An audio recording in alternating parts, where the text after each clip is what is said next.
Hi friends, నేను మీ నాగార్జున. మీరు చూస్తున్నారు నా ఇన్ఫర్మేషన్ యూట్యూబ్ ఛానల్.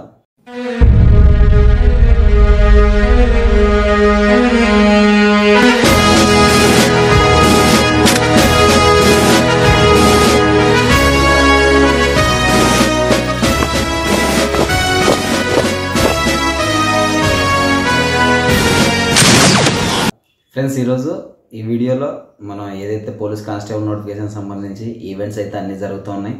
అది మీకు అందరికీ తెలిసిందే. మరి చాలా వరకు ఒక 5-6 డిస్టిక్లలో కూడా ఈవెంట్స్ అనేది పూర్తవడం జరిగింది. ఎంత కాంపిటీషన్ వస్తుందనేది మీరు అందరూ చూస్తున్నారు.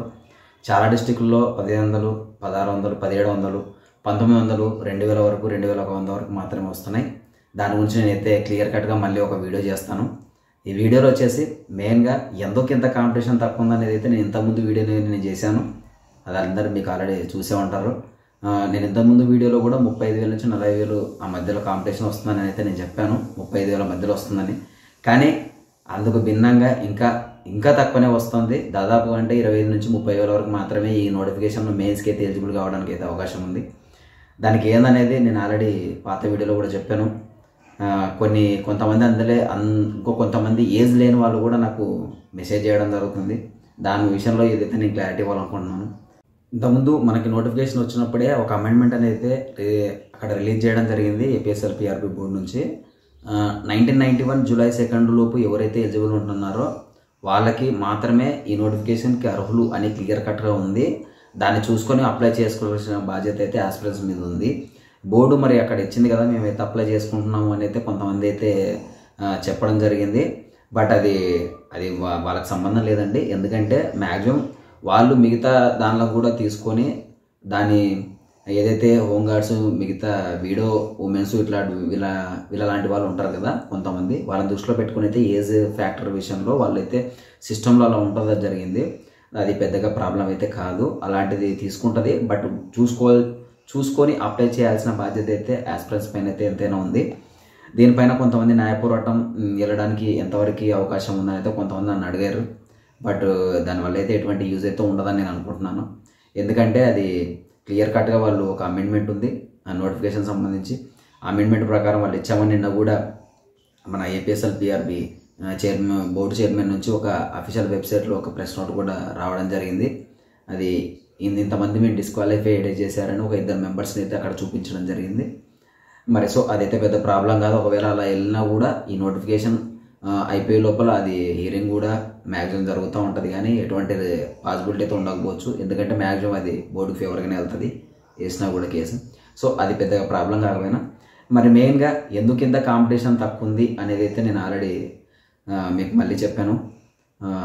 మెయిన్గా ఇలాంటి ఏజ్ లేని వాళ్ళే దాదాపుగా రాష్ట్రం వైపుగా 5 నుంచి 10,000 మంది అయితే ఉండడం జరిగింది.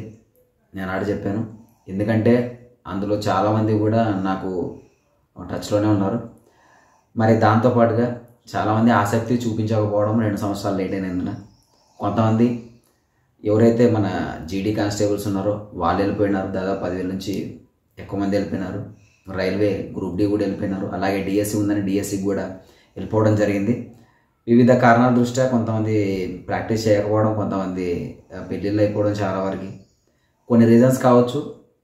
ఇది ఏం జరుగుతుంది అని కూడా కావచ్చు. కొంతమంది పూర్తిగా దీని గురించి మాకు వద్దు ఇంకా ఇది అని వెళ్ళిపోయిన వాళ్ళు కూడా ఉన్నారు. దాని ఫ్యాక్టరే ఇది ఇప్పుడు ఈ రిజల్ట్ వస్తుంది. కాబట్టి ఎవరైతే కష్టపడతారో ఆస్పిరెంట్స్ ఈసారి మాత్రం గోల్డ్ ఛాన్స్ అని చెప్పుకోవచ్చు. కొన్ని డిస్టిక్ల్లో 1:5 కూడా రాదు. కొన్ని డిస్టిక్లో అమ్మాయిలకైతే 1:1, 1:2 కూడా వస్తూ ఉంది. దానికి సంబంధించినటువంటి కట్ ఆఫ్లు కానీ ఎంత వస్తుంది కాంపిటీషన్ రేషియోని కానీ ఈవెంట్ అయిపోయిన తర్వాత అయితే నేను డిస్ట్రిక్ట్ వైడ్ చేయడానికి అయితే నేను ట్రై చేస్తాను ఖచ్చితంగా.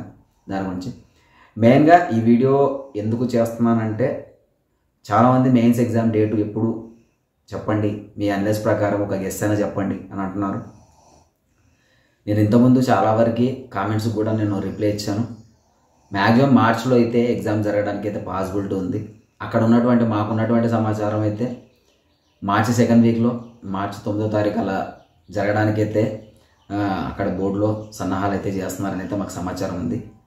దీన్ని దృష్టిలో పెట్టుకోండి. మార్చి 1st వీక్ కానీ 2nd వీక్ కానీ మార్చి 9వ తారీఖు అయితే మేము అనుకుంటున్నాం. మరి ఆ విధంగా అయితే గ్యారంటీగా జరగడానికి అయితే పాసిబిలిటీ ఉంది. మిగతా డేట్లు ఎందుకు ముందుకు రావడానికి అవకాశం లేదంటే ఆల్రెడీ మీకు తెలుసు, February 23 గ్రూప్ 2 ఎగ్జామ్ ఉంది. దాని తర్వాత మినిమం టైం అన్నా కావాలి కాబట్టి ఒక 2 వారాలు గ్యాప్ ఇస్తారు గ్యారెంటీగా. మరి మార్చి 15, 16 ఆ టైంలో కూడా మన ఫారెస్ట్ సంబంధించి ఎగ్జామ్స్ ఉన్నాయి. మార్చి ఎండింగ్ కూడా కొన్ని ఎగ్జామ్స్ ఉన్నాయి.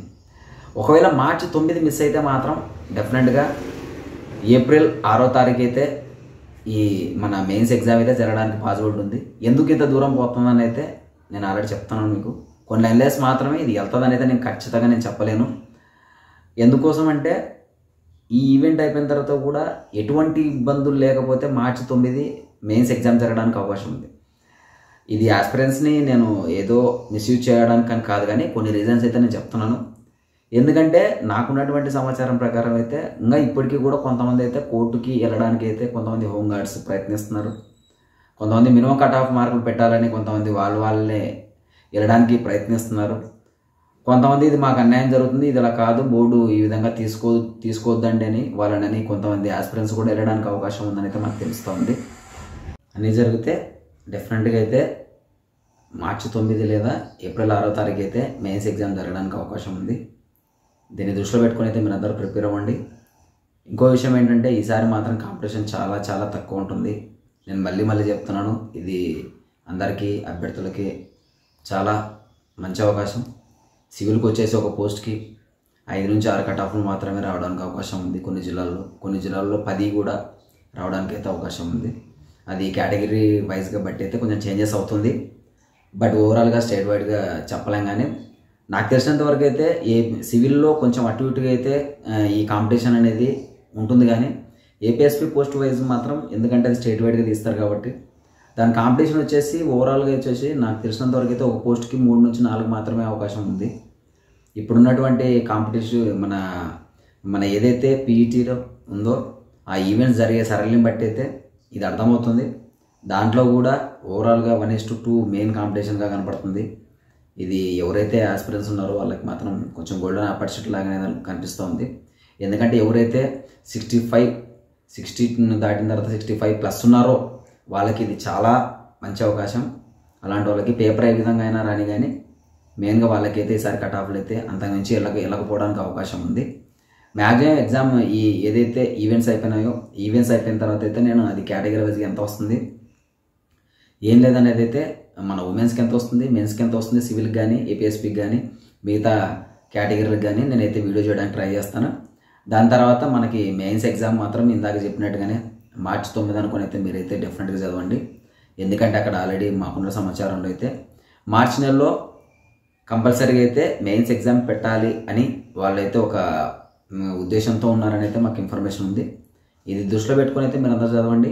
ఒకవేళ ఏదైనా ఇన్ కేస్ చేంజెస్ అయితే నేను మీ ముందైతే తెలియజేయడానికి అయితే నేను ఖచ్చితంగా ప్రయత్నిస్తాను. ఇదైతే అక్కడ అనుకున్నటువంటి విషయం మాత్రమే, ఇది అంతిమం కాదు. ఇది మళ్ళీ గుర్తుపెట్టుకోండి. కొంతమంది మళ్ళీ నన్ను క్వశ్చన్ చేయొచ్చు.